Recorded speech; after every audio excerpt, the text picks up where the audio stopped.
Every single TV is different. It just never feels like the same movie that we made. And I think this is the best I've ever seen as far as capturing exactly what we do.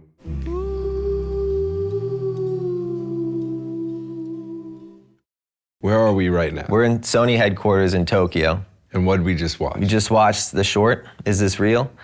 On the brand new BRAVIA TV. Yes, beautiful. True RGB technology. Yes, yeah. And theater sound.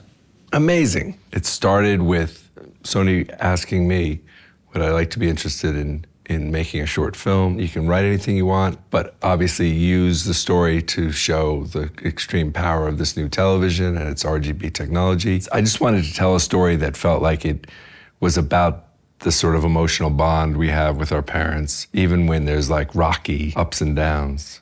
When I think so much about my experiences with my dad, who really passed on his love for photography to me, and his love of nature, it always sticks with me as part of a storytelling thing that's part of my life. And as a father, I think about it with my kids and the experiences they're having with me and what memories they will have when they become adults, and that sort of memory and generational memories that we pass on to our children. So this whole section in the beginning of the film, the sort of chaotic colors of a city and how you go from city of color and chaos into calming sort of nature. I love this stuff because it's 3 steps of process. Yeah. It's what we shot in Bangkok, then put on the LED screen, and then we took that footage of Bangkok on the LED through the window and then blew that up, and we made our own kaleidoscope. It was actually quite technically challenging because we had to put a rain machine in a very small space and not get any of the walls wet. And there was so that was more challenging than I thought when we thought, oh, we'll just do this. Yeah, the special effects guys were not happy with us. No, this is a good example of the contrast that this TV is able to reproduce. And this kind of like, that would be a very high value.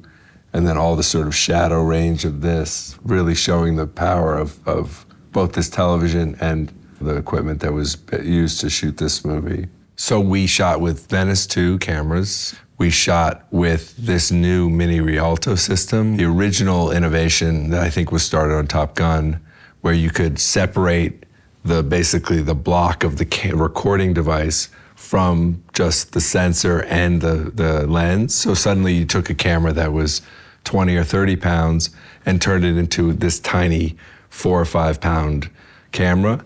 And what was amazing about that is it allowed us to shoot with a very small gimbal and move through the forest with moving shots, leading, following, handheld, but a little bit smoothed out without having to bring in equipment like dollies and cranes and track and all the rest of it. Every stage of the production process, from capture to finishing, you just want it to render how you see it, right? So how it's captured, if you have a reference monitor on set, you just want that to follow through down the line.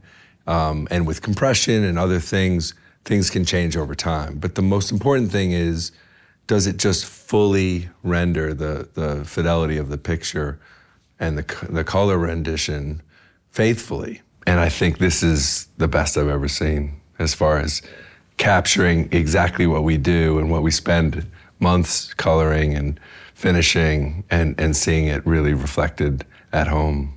When we color at huge facilities like Company 3, they use $1 million equipment, rock solid color rendition from the original source material.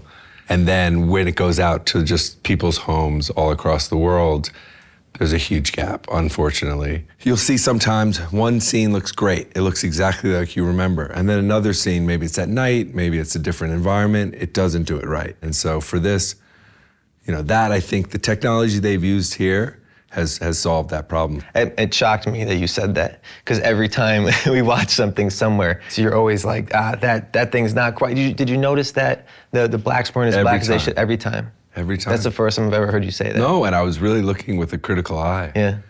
That's also so important, that you can have the sound and the dialogue be mixed perfectly like you would in a theater and reproduce it at home. What do you think in terms of, as somebody who is a musician and has written and composed a lot of stuff, Yeah, how did you feel about the sound? I mean, the same. You took, the word is compression. No, Yeah. it's when you try to have that dynamic of a sound, that big of a sound, and you want the clarity of information. So you're filling with low bass, and then you want to hear a piece of dialogue.